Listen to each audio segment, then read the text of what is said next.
Hello, this is Gene. I just want to do a quick video before I'm offline for a little while. Obviously, this is Thanksgiving week, so I'm probably going to go see my family and do stuff there. I don't think I'll have any time to respond to what happens in the news around the world, especially when it comes to maybe stuff that impacts the alt-right or the movement or whatever you want to call this.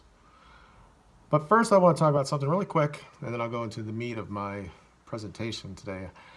Today or yesterday, I found out that I was not selected for Millennial Woes, a Millennial Yule series of interviews that he did.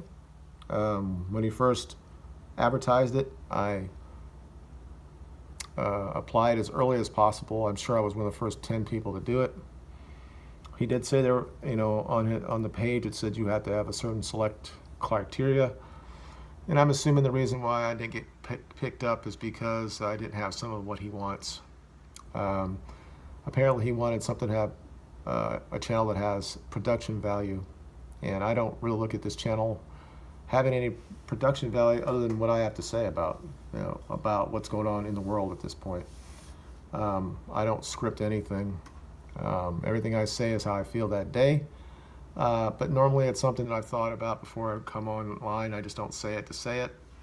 Rarely do I get very upset and then I get online and start talking about or do a YouTube channel or video.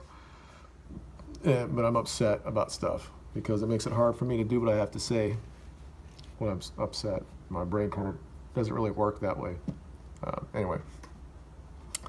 So I was a little disappointed because I think that he needs to see somebody else's viewpoints. I have been critical of him and the alt-right the last 2 years. Certainly nothing that was disrespectful to any of those people. Just somebody else out there with an opinion. So without knowing exactly why he didn't select me, I mean, obviously, maybe he did send something to me, but I've checked all the stuff that he said that's where it would be, and it's not there. So I didn't get anything from him through on Twitter, so it is what it is. But like I said before, sometimes they have to be called out. Some of the things they talk about, I just don't think it's not really feasible at this point.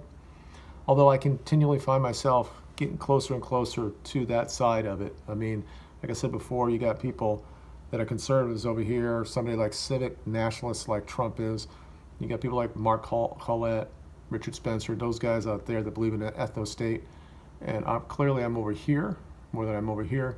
And each day I get a little bit closer to the idea that maybe at the end of the day, that's probably what's going to happen anyway. It may not be what we all hope for, a utopian ethno-state. It may just be the remnants of these wars that we're going to go through, and there'll be a small band of people, of our people, probably in the numbers of less than 1 million, that'll still be around that want to be together. And then, but still, at some point, we're going to still have to deal with other people because we'll still build this new place that'll be the envy of everybody else, and then people want to come there and take that as well. So again, I was just disappointed. They need to, at times, they need to be checked. There are a lot of people online that are in the alt-right. They're kind of famous, I guess, and none of it's good. I mean, they have to deal with the fact that they say things that people don't like, and they're called racist and all that stuff. And in some places, they lose their jobs, and they become a pariah on the internet. I don't want that in anybody. I have great respect for people who puts their name out there, who actually have their face out there, than those of people behind a avatar. But I also understand why people are that way. So I do. Again, like I said, I'm disappointed. Sometimes these guys need to have a different opinion. I think I come from a different, I'm not a boomer. I'm real close to one, but I'm not. But I've had a lot of experience in my life, been in different cultures. I've seen how things are.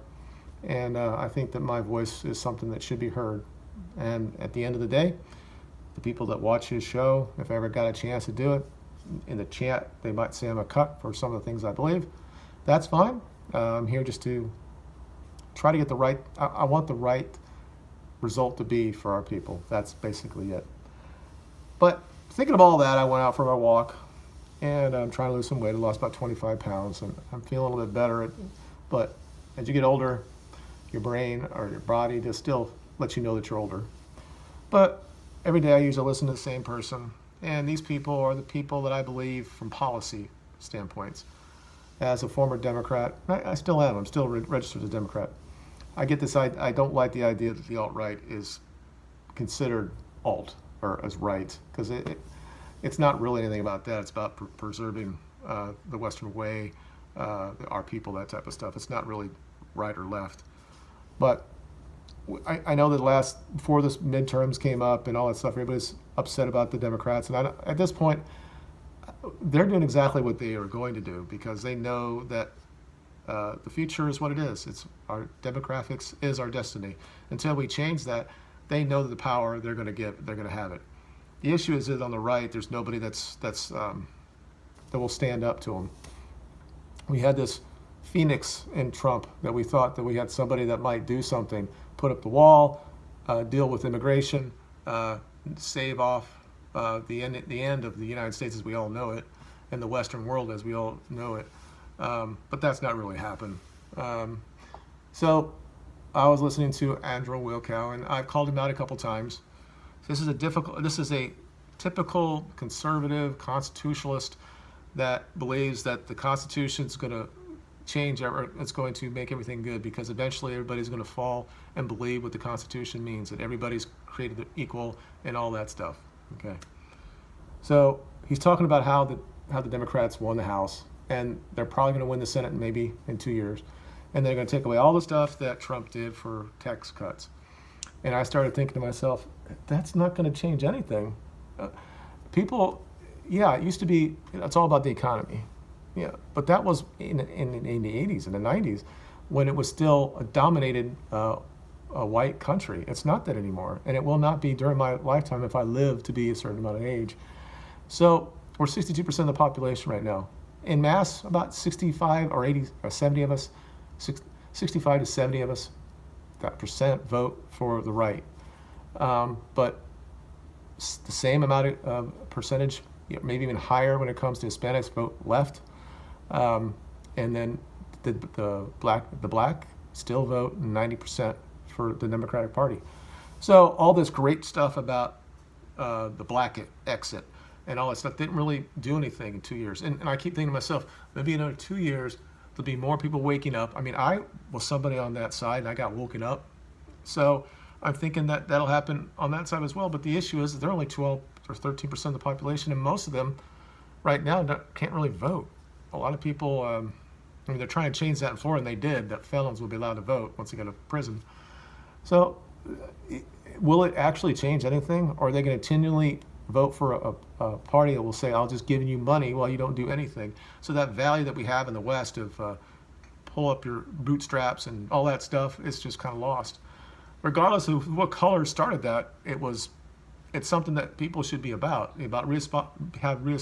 responsibility and take care of your family and all that stuff was a Western value. But anyway, so he's talking about this and how it's going to be so bad about everything like that. And they will never talk about the changes that's happening in a rapid rate when it comes. Everybody says it's so great in Florida because we have two Republican senators in the state. We haven't had it for a long time. And they're like, see, the state is changing. I'm like, but the demographics is going their way. And in 2020, they're going to win. It's going to be a blue state. Now, I don't think I'll be here. I think I'll be in Alabama at that point. But I think Florida's gone. I think there's a good way that, I don't think Texas is going to be gone yet, but it's going to be close enough. When O'Rourke got within 1 or 2 points of Cruz, that ought to tell you enough. So it's the South, it's going to end up being blue, with the exception of maybe Alabama, because Mississippi, the demographic is so that way as well, and they still vote so heavily to the Democratic, no matter what that they see with imperial effigies. The thing is that we get so upset, and I get so upset, say, why can't they understand it? They don't watch the same shit I watch. Even at their best time, 2% of the population watches Fox. So most people are on Twitter, or they're on Black Twitter, and they're still thinking that Trump is a racist and all that stuff. So they have that part, the Republicans I'm talking about, that they won't talk about demographics. Sure, a few of them do, but very, very, very few do they talk about that, because they don't want to be called racist. And then the other part is they never want to talk about the Jewish issues. They won't talk about Israel and the influence that it has in the United States. And of course, Trump has got his daughter who's a Jew as well, and he has grandkids are Jewish. So, and he continually panders to them as well. So, this man that we thought was going to come in and, he talked about how great his Germanic blood was and all that great things. And we talk about God, Emperor, and all that stuff. That's part of that MAGA stuff. But half of the people in MAGA love Israel. And they think that they could do whatever they want to do there. And they could have this wall, and they could have a 100% Jewish state. But they balk at the idea of us saying that we want our demographics to come back to what it was. Obviously, never going to get to 90% when I grew up, or when I was born. But somewhere where the supermajority majority is something that would probably be very helpful to this country. But you can't have that conversation because they won't do it. And I don't think they're stupid enough. They understand that that's what it's going to be. So they come back every now and then and they say the same thing. I really don't care if America's brown and has brown eyes, as long as, like Alex Jones says, as long as they want to go to the stars and they follow the Constitution. Wilco says the same thing. Our ideas should be best. We have to follow the Constitution and all that stuff. Same thing about Ben Shapiro. All these guys are the same thing on that side that everybody thinks about, and they're so great when they go against feminists. They're so great when they talk about identity politics on the left. But when it comes down, what the actual root is that until they continually vote 90% that way, and when Hispanics vote 70% one way, and they continually get bigger and bigger when it comes to the majority of the population, whereas white people don't reproduce, this country is going to be a leftist country. Now, but it is what it is, and we're doing it to ourselves. But I wish they had the balls to actually say what the issue is. Nobody's going to, the needle is not going to go that far more if they stop giving you text breaks. People got all this information and got their tax breaks and got their bonuses and stayed in better jobs and got more stuff, better salaries from their employers, and they still voted against Trump because they believe all the stuff they hear online or the mainstream media because they can't just get enough about Trump. So it's one of those things, and I just sit there and why can't you say it? But why would he say it? He's making $1 million being on the show. Why would he ever do it?